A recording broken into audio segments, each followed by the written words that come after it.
فرزند زہرا یہ حالات برے ہیں۔ کاشانۂ بصیرت ایک ایسا مکمل یوٹیوب چینل جس پر محروم بصارت کے لیے بالخصوص اور تمام افراد کے لیے بالعموم سینکڑوں کی تعداد میں اسلامی کتب دستیاب ہیں۔ لہذا گزارش ہے کہ آپ اپنی ذمہ داری نبھاتے ہوئے کاشانۂ بصیرت کو سبسکرائب کرنے کے ساتھ ساتھ بیل آئیکن کو پریس کیجیے تاکہ آپ علم کے حصول کے ساتھ ساتھ مذہب اہل بیت کی اشاعت میں بھی اہم کردار ادا کرتے رہیں۔ کاشانۂ بصیرت، کاشانۂ بصیرت، کاشانۂ بصیرت۔ فرزند زہرا یہ حالات برے ہیں۔ بسم اللہ الرحمن الرحیم۔ السلام علیکم سامعین، کاشانۂ بصیرت کے یوٹیوب چینل پر ہم اس نشست میں پڑھنے جا رہے ہیں مکتوب 54 شرح نہج البلاغہ، کلام امیر المومنین علیہ السلام، تالیف آیت اللہ العظمی ناصر مکارم شیرازی، ترجمہ زیر نگرانی مولانا سید شہنشاہ حسین نقوی، پیشکش باب العلم دارالتحقیق کراچی، والیوم 11 میں ہم مکتوب 54 پڑھنے جا رہے ہیں۔ امام علیہ السلام کے مکتوبات میں سے جو ابن حسین ہے سواد یہ نون کے ذریعے طلحہ و زبیر کی طرف بھیجا۔ اس خط کو ابو جعفر اسکافی نے اپنی کتاب کا نام ہے مقامات، اس میں ذکر کیا ہے، جو امیر المومنین علیہ السلام کے مناقب و فضائل کے بارے میں ہے۔ آئیے اس مکتوب کی سند کے حوالے سے پہلے جانتے ہیں۔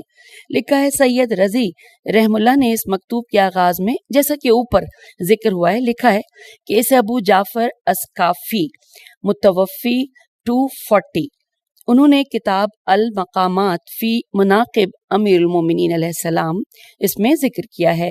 اسکافی معتزلی تھے، میم عین تے زے لام چھوٹی ہے، اور بغداد کے اسکاف الف سین کاف الف فے اسکاف نامی محلے میں زندگی بسر کرتے تھے۔ اسی مناسبت سے اسے اسکافی کہتے تھے۔ وہ حاجز کے ہم اثروں میں سے تھے، ہے الف جیم زے، ہم اثروں میں سے تھے، اور انہوں نے کتاب العثمانیہ کی رد میں ایک کتاب لکھی۔ بغداد کے معتزلہ امیر المومنین علیہ السلام کے تمام صحابہ سے افضل ہونے کے معتقد تھے، اور اسکافی بھی اسی عقیدے کے پیروکار تھے۔ البتہ ابو جعفر اسکافی اہل سنت میں سے تھے، اور محمد بن احمد بن جنید اسکافی جو قدمائے شیعہ میں سے تھے ان سے غیر اور معروف تھے۔ اور پھر یہ لکھا ہے کہ مصادر نہج البلاغہ کے مؤلف نے اس مکتوب کے لیے 2 دیگر مآخذ بھی نقل کیے ہیں۔ پہلا ابن عاصم کوفی متوفی 314 کی تاریخ ہے، اور دوسرا ابن قتیبہ یا قتیبہ دینوری متوفی 276 کی کتاب الامامت والسیاست ہے۔ اب سامعین ہم پڑھتے ہیں مکتوب پر ایک نظر۔ لکھا ہے یہ مکتوب اختصار کے ساتھ ساتھ 4 اہم نکات کو اپنے اندر سموئے ہوئے ہے۔ اس مکتوب کے پہلے حصے میں امام علیہ السلام اس امر پر تاکید فرماتے ہیں کہ میں بیعت کے لیے لوگوں کے پیچھے نہیں گیا، بلکہ وہ خود بغیر کسی زور و زبردستی کے لالچ کے ساتھ میرے پاس آئے، اور تم بھی مجھ سے بیعت میں بالکل مجبور نہ تھے۔ جبکہ اس کے دوسرے حصے میں طلحہ و زبیر سے مخاطب ہو کر فرماتے ہیں کہ تم 2 حالتوں سے خالی نہیں ہو، یا تو تم نے رغبت کے ساتھ میرے ہاتھوں پر بیعت کی ہے، تو اس صورت میں کیوں بیعت توڑ ڈالی؟ واپس جاؤ اور توبہ کرو، یا بغیر رغبت میری بیعت کی ہے، کہ اس صورت میں تم دھوکہ دہی کے مرتکب ہوئے ہو، کیونکہ ظاہر میں تم نے اطاعت کا مظاہرہ کیا جبکہ باطن میں معصیت کا ارادہ رکھتے تھے۔ تیسرے حصے میں آپ علیہ السلام فرماتے ہیں کہ تم یہ سمجھ رہے ہو کہ میں عثمان کا قاتل ہوں، اور اسی کو بہانہ بنا کر تم سے بیعت توڑ ڈالی ہے۔ بہترین راہ یہ ہے کہ جو لوگ اس میدان میں غیر جانبدار ہیں وہ میرے اور تمہارے درمیان فیصلہ کریں۔ جبکہ چوتھے حصے میں مولا فرماتے ہیں کہ جس راہ پر تم چل پڑے ہو اسے چھوڑ دو، کیونکہ اس کا انجام عذاب الہی ہے۔ آئیے ہم اس مکتوب 54 کا جو پیراگراف ہے عربی میں اس کا پہلے الفاظ اور اختتامی جو اس پیراگراف کے ہیں آپ کی سماعتوں کی نظر کرتی ہوں. اما بعد فقد علمتما وان کتمتما، اور اختتام ہو رہا ہے العارو والنارو والسلام. ترجمہ: اما بعد، اگرچہ تم دونوں چھپا رہے ہو لیکن تمہیں بہرحال معلوم ہے کہ میں نے خلافت کی خواہش نہیں کی، لوگوں نے مجھ سے خواہش کی ہے اور میں نے بیعت کے لیے اقدام نہیں کیا ہے جب تک انہوں نے بیعت کرنے کا ارادہ ظاہر نہیں کیا ہے. تم دونوں بھی انہی افراد میں شامل ہو جنہوں نے مجھے چاہا تھا اور میری بیعت کی تھی، اور عام لوگوں نے بھی میری بیعت نہ کی، اور عام لوگوں نے بھی میری بیعت نہ کسی سلطنت کے روب سے کی ہے اور نہ کسی مال دنیا کے لالچ میں کی ہے. پس اگر تم دونوں نے میری بیعت اپنی خوشی سے کی تھی تو اب خدا کی طرف رجوع کرو اور فوراً توبہ کر لو، اور اگر مجبوراً کی تھی تو تم نے اپنے اوپر میرا حق ثابت کر دیا کہ تم نے اطاعت کا اظہار کیا تھا اور نافرمانی کو دل میں چھپا کر رکھا تھا، اور میری جان کی قسم تم دونوں اس رازداری اور دل کی باتوں کے چھپانے میں مہاجرین سے زیادہ سزاوار نہیں تھے، اور تمہارے لیے بیعت سے نکلنے اور اس کے اقرار کے بعد انکار کر دینے سے زیادہ آسان روز اول ہی اس کا انکار کر دینا تھا. تم لوگوں کا ایک خیال یہ بھی ہے کہ میں نے عثمان کو قتل کیا ہے، تو میرے اور تمہارے درمیان وہ اہل مدینہ موجود ہیں جنہوں نے ہم دونوں سے علیحدگی اختیار کر لی ہے، اور اس کے بعد ہر شخص اسی کا ذمہ دار ہے جو اس نے ذمہ داری قبول کی ہے. بزرگوارو، موقع غنیمت ہے، اپنی رائے سے باز آ جاؤ کہ آج تو صرف ننگو آر کا خطرہ ہے، لیکن اس کے بعد آر و نار دونوں جمع ہو جائیں گے. والسلام. سامعین، یہاں پر ترجمہ مکمل ہوا. آئیے شرح و تفسیر پڑھتے ہیں. عنوان ہے کہ اس خطرناک راستے سے پلٹ آؤ. تفصیلات کچھ یوں ہیں کہ ہم جانتے ہیں کہ خلیفہ سوم کے قتل کے بعد لوگ امیر المومنین علیہ السلام سے بیعت کے لیے ٹوٹ پڑے اور اس کام میں ایک دوسرے پر سبقت لے جانا چاہتے تھے. مشہور اصحاب نے بھی دیگر لوگوں کی طرح بڑی رغبت کے ساتھ آپ علیہ السلام سے بیعت کی، جبکہ طلحہ و زبیر بھی ان کے ساتھ ہو لیے. یہ ایسی بیعت تھی جس کی مثال صرف رسول اکرم صلی اللہ علیہ وآلہ وسلم کے زمانے میں ملتی تھی.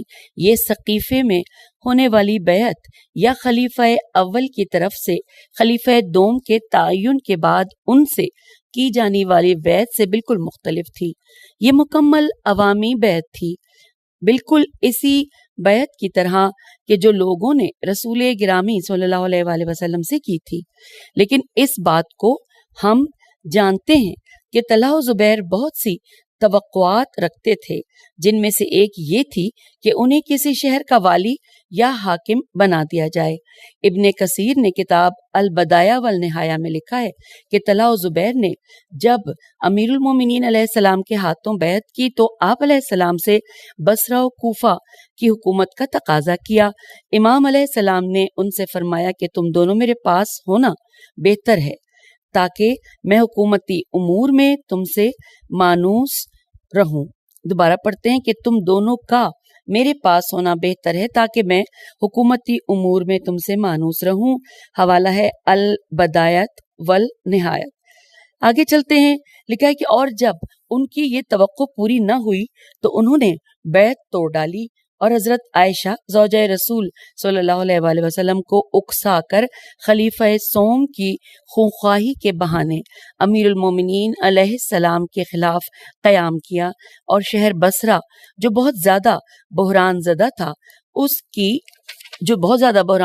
اس کی طرف روانہ ہوئے اور اسے فتح کر کے جنگ جمل کا سامان کیا. بالآخر شکست کھانے کے بعد دونوں مارے گئے. امیر المومنین علیہ السلام جنگ جمل سے پہلے اس خط کے ذریعے ان پر اتمام حجت فرماتے ہیں اور اپنی مضبوط منطق کے ذریعے فرار کے تمام راستے ان پر بند کر دیتے ہیں.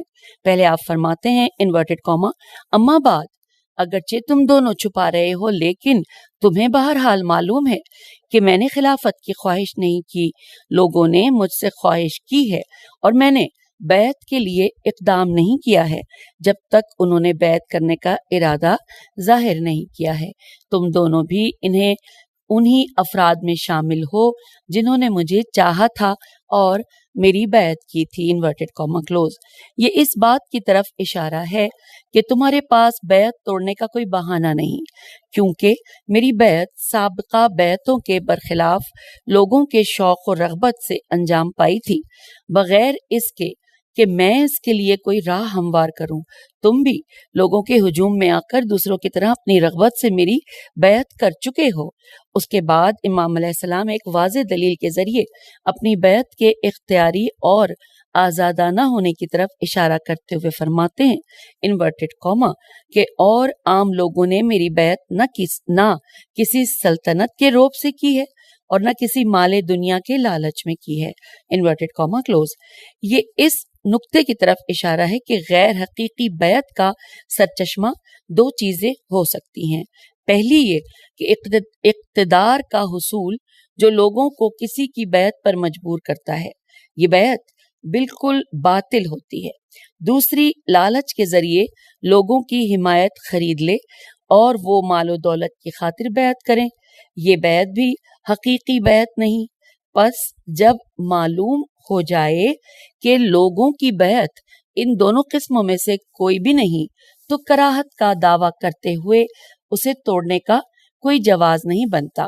امام علیہ السلام اس طرح ان کے لیے راہ فرار کو بند کرتے ہیں اور پھر ایک اور دلیل پیش کرتے ہوئے فرماتے ہیں انورٹڈ کاما پس اگر تم دونوں نے میری بیعت اپنی خوشی سے کی تھی تو اب خدا کی طرف رجوع کرو اور فوراً توبہ کر لو، اور اگر مجبوراً کی تھی تو تم نے اپنے اوپر میرا حق ثابت کر دیا کہ تم نے اطاعت کا اظہار کیا تھا اور نافرمانی کو دل میں چھپا رکھا تھا انورٹڈ کاما کلوز۔ پھر امام علیہ السلام ان کی کراہت کے مقابلے میں تیسرا لاجواب استدلال پیش کرتے ہوئے فرما رہے ہیں انورٹڈ کاما اور میری جان کی قسم تم دونوں اس رازداری اور دل کی باتوں کے چھپانے میں مہاجرین سے زیادہ سزاوار نہیں تھے، اور تمہارے لیے بیعت سے نکلنے اور اس کے اقرار کے بعد انکار کر دینے سے زیادہ آسان روز اول ہی اس کا انکار کر دینا تھا۔ یہ اس مطلب کی طرف اشارہ ہے کہ اگر تم یہ کہتے ہو کہ آپ علیہ السلام کی بیعت تو ہم نے تقیہ اور مخالفت کے خوف کی بنا پر کی تھی تو یہ تمہاری بہت بڑی غلطی ہوگی، کیونکہ آج جب کہ اقتدار میرے ہاتھ میں ہے تمہیں عہد شکنی اور بیعت توڑنے کا کوئی خوف نہیں، بس تم کیوں کر یہ دعویٰ کر سکتے ہو کہ میری بیعت خوف کی بنا پر تھی، حالانکہ بیعت نہ کرنا اس کے توڑنے سے کہیں زیادہ آسان ہے، وہ بھی مواقع کے فرق کے ساتھ کہ اس زمانے میں میرے پاس کوئی اقتدار نہ تھا اور آج اقتدار میرے ہاتھ میں ہے۔ یوں امام علیہ السلام نے عہد شکنی کے تمام راستے ان پر بند کر کے یہ ثابت کر دیا کہ یہ کام صرف اور صرف ہوا و ہوس اور دنیا کے مال و منصب سے عشق کی بنا پر تھا۔ آگے چلتے ہیں، لکھا ہے ہمیں ان لوگوں پر تعجب ہے جنہوں نے صحابہ کی عدالت کو اتنا آگے بڑھا دیا ہے کہ طلحہ و زبیر جیسوں کے بھی تمام کاموں کو درست اور حق و عدالت کے مطابق جانتے ہیں، حالانکہ امام علیہ السلام اصحاب سے یقیناً افضل تھے اور آپ علیہ السلام ان منطقی اور عقلی دلائل کے ذریعے انہیں مغلوب کرتے ہیں۔ پس ان حالات کے باوجود کیوں کر یہ لوگ انہیں عادل قرار دیتے ہوئے ان کے تمام جرائم کو اجتہاد کی چھتری تلے چھپا سکتے ہیں؟ واقعی یہ تعجب خیز اور افسوسناک ہے۔ علامہ شوستری رحم اللہ نے کتاب خلفائے ابن قتیبہ انورٹڈ کاما میں یہ ہو سکتا ہے اس کو قتیبہ پڑھے، میں اس کو قتیبہ پڑھ رہی ہوں، آپ لوگ مجھ سے بہتر جانتے ہیں۔ علامہ شوستری رحم اللہ نے کتاب خلفائے ابن قتیبہ میں اس سلسلے میں ایک دلچسپ مطلب نقل کیا ہے۔ آپ لکھتے ہیں کہ امام علی علیہ السلام جنگ جمل کے دن دو صفوں کے درمیان کھڑے تھے۔ آپ علیہ السلام نے طلحہ و زبیر سے مخاطب ہو کر فرمایا، کیا تم دونوں نے شوق و رغبت سے میری بیعت نہیں کی تھی تو اب کیوں بیعت توڑ ڈالی؟ طلحہ نے کہا میں نے اس حال میں بیعت کی ہے کہ تلوار میری گردن پر تھی۔ امام علیہ السلام نے فرمایا جھوٹ کیوں بولتے ہو؟ کیا تم نہیں جانتے کہ میں نے کسی کو بھی بیعت پر مجبور نہیں کیا ہے؟ اگر کسی کو مجبور کرنا ہوتا تو سعد بن ابی وقاص، عبداللہ بن عمر اور محمد بن مسلمہ کو مجبور کرتا جو تم سے کمزور تھے۔ انہوں نے میری بیعت نہیں کی اور غیر جانبدار رہے تو میں نے بھی ان سے ہاتھ اٹھا لیا۔ اسی کتاب میں آیا ہے کہ عمار یاسر رضی اللہ نے عبداللہ بن عمر، سعد اور محمد بن مسلمہ کو امام علیہ السلام کی بیعت کی دعوت دی تو انہوں نے انکار کیا اور یہ خبر امام علیہ السلام تک پہنچا دی گئی تو امام علیہ السلام نے فرمایا کہ اس گروہ کو چھوڑ دو، چونکہ عبداللہ بن عمر ایک ضعیف انسان ہے اور کوئی فیصلہ کرنے والا نہیں، جبکہ سعد بن ابی وقاص ایک لالچی انسان ہے، اور محمد بن مسلمہ کے بارے میں میرا گناہ یہ ہے کہ جنگ خیبر میں نے اس کے بھائی کو قتل کیا ہے۔ حوالہ نوٹ کیجئے شرح نہج البلاغہ، علامہ شاستری، جلد نمبر 9 صفحہ 352۔ آئیے آگے چلتے ہیں۔ امام علیہ السلام اس مکتوب کے آخری حصے میں ایک اہم مطلب جو طلحہ و زبیر کی امام علیہ السلام کے خلاف لشکر کشی اور جنگ جمل کی آگ بھڑکانے کا اصل جواز تھا، اس کی طرف اشارہ فرماتے ہیں، اور وہ مطلب یہ کہ ان دونوں نے قتل عثمان کے جس کے وہ خود بنیادی عناصر تھے اس کی نسبت امام علیہ السلام کہ جن کا دامن اس حادثے سے پاک تھا اس کی طرف دے کر اسے اپنی بیعت شکنی کے لیے جواز قرار دیا۔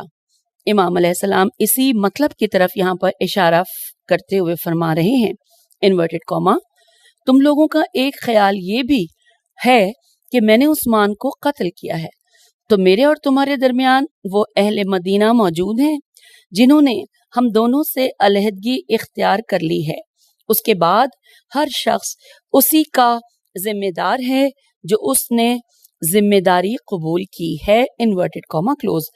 قتل خلیفہ سوم کا واقعہ امام علیہ السلام کے خلاف لشکر کشی کرنے والوں جیسے طلحہ و زبیر اور حاکم شام وغیرہ کے لیے ایک بہانہ تھا، اگرچہ عہد خلیفہ سوم کے حوادث تاریخ اسلام کو چھپانے کی کوشش کرتے تھے، مگر پھر بھی یہ بات واضح اور روشن ہے کہ خلیفہ سوم کے قاتل اور ان کی مدد کرنے والے کون لوگ ہیں۔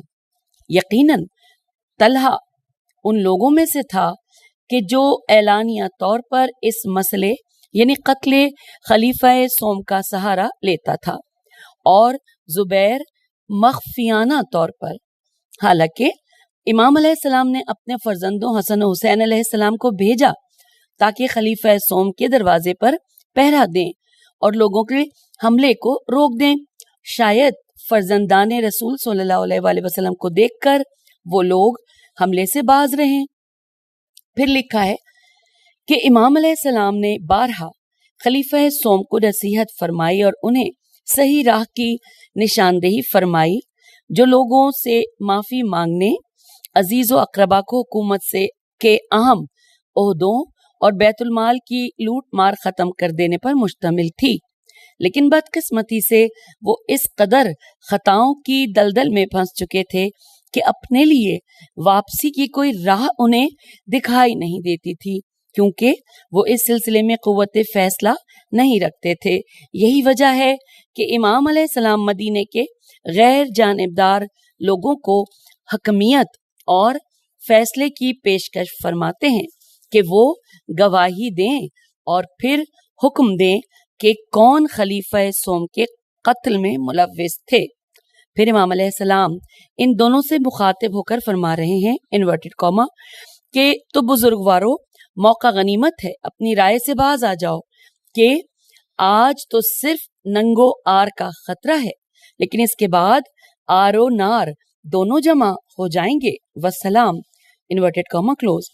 ابن قتیبہ کتاب الامامت و سیاست میں لکھتے ہیں کہ جب اہل مصر خلیفہ سوم پر حملہ آور ہوئے اور ان کے گھر کو محاصرے میں لیا تو طلحہ ان لوگوں میں سے تھا جو دونوں گروہوں کو خلیفہ سوم کے خلاف ورغلاتے تھے، یہاں تک کہ وہ کہتا تھا کہ خلیفہ سوم کو تمہارے محاصرے کی کوئی پرواہ نہیں، کیونکہ کھانے پینے کی چیزیں ان تک پہنچ جاتی ہیں، دیکھو ان تک کھانے پینے کی چیزیں نہ پہنچ پائیں۔ اور اس کے بعد یہاں پر حوالہ بلکہ آپ کو دینا ہے کہ الامامت والسیاست جلد نمبر 1 صفحہ 38۔ پھر لکھا ہے ابن ابی الحدید بھی اس بارے میں لکھتے ہیں، طلحہ نے لوگوں سے کہا خلیفہ سوم کو قتل کر دو، کیونکہ اس نے تمہارے دین و آئین کو منتشر کر کے رکھ دیا ہے۔ اور جب لوگوں نے اس سے کہا کہ تم کیا کہو گے جبکہ تمہارا بیٹا خلیفہ سوم کے دروازے پر کھڑے ہو کر اس کا دفاع کر رہا ہے، تو اس نے جواب دیا کہ اگر خلیفہ سوم کو قتل کرتے ہوئے میرا بیٹا بھی مارا جائے تو مجھے کوئی رنج نہ ہوگا۔ حوالہ ہے شرح نہج البلاغہ ابن ابی الحدید جلد نمبر 9 صفحہ 36۔ پھر لکھا ہے امام علیہ السلام نے نہج البلاغہ کے خطبوں یا مکتوب میں قتل خلیفہ سوم کے سلسلے میں طلحہ و زبیر کی بہانہ جوئی اور ان کی رسوائی کی طرف بارہا اشارہ فرمایا ہے اور ان دونوں کو قتل خلیفہ سوم میں ملوث قرار دیا ہے۔ یہ ایسا مطلب ہے جس کی تاریخ میں بھی تصریح کی گئی ہے۔ سواد رے یہ ہے۔ قابل توجہ بات یہ ہے کہ ابن قتیبہ نے کتاب الامامت والسیاست میں یوں لکھا ہے کہ جب عائشہ بصرہ میں ایک خطبہ پڑھ کر لوگوں کو خلیفہ سوم کی خونخواہی پر اکسا رہی تھیں تو بصرہ کے بزرگوں میں سے کسی نے اٹھ کر انہیں ایک خط دکھایا جو طلحہ نے اسے قتل خلیفہ سوم کی ترغیب میں لکھ بھیجا تھا۔ اس شخص نے اس مجلس میں طلحہ سے مخاطب ہو کر کہا کہ کیا تم اس خط کو مانتے ہو؟ تو طلحہ نے کہا ہاں۔ اس شخص نے کہا تو کیوں تم کل قتل خلیفہ سوم کی ترغیب دے رہے تھے اور آج ان کی خونخواہی کی دعوت دے رہے ہو؟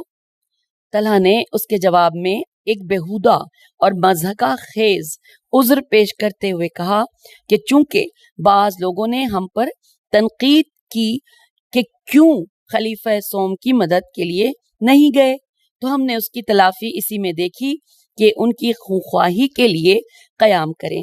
حوالہ ہے الامامت والسیاست جلد نمبر 1 صفحہ 88۔ یہ جملہ بھی حضرت عائشہ سے معروف ہے کہ لوگوں کو صاف صاف قتل خلیفہ سوم کا حکم دیتے ہوئے کہتی ہیں اقتلوا ناصلا قتل اللہ ناصلا۔ ترجمہ ناصل کو مار ڈالو، اللہ ناصل کو مار ڈالے، انورٹڈ کاما کلوز۔ حوالہ نوٹ کیجئے بہار الانوار جلد نمبر 31 صفحہ 484۔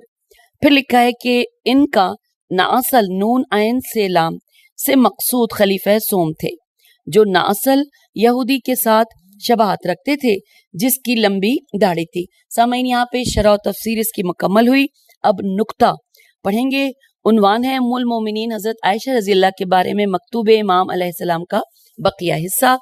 لکھا ہے کہ کتاب انورٹڈ کاما میں کتاب کا نام ہے کہ تمام نہج البلاغہ انورٹڈ کاما کلوز۔